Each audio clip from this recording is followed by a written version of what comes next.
We go into Marines next. And some of these, as we go forward from Marine Corps to Air Force, Space Force, and Coast Guard, you know, some of these things are kind of uniform, right?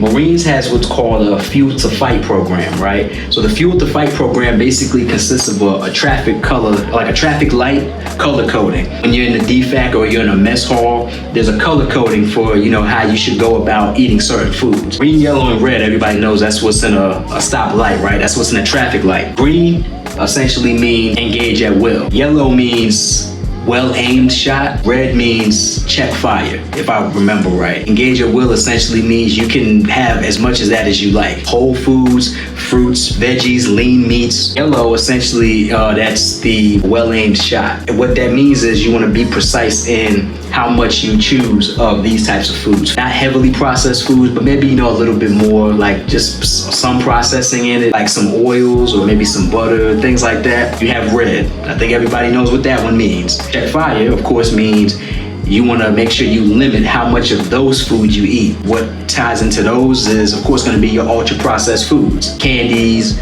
you know, desserts, pastries, cakes, things like that, high fattening foods. The Marines, though, I tell you what, this part I did not know. I'm not gonna say they use it like religiously, but they do promote this rule in their branch.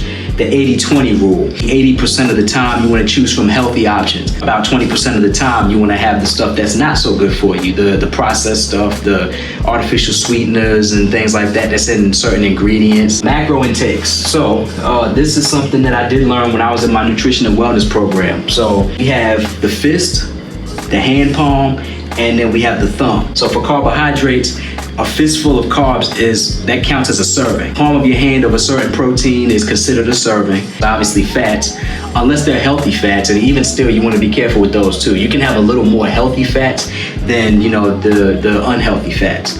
But, you know, with fats in general, you want to have about a thumb full, right? You want to have a thumb's worth.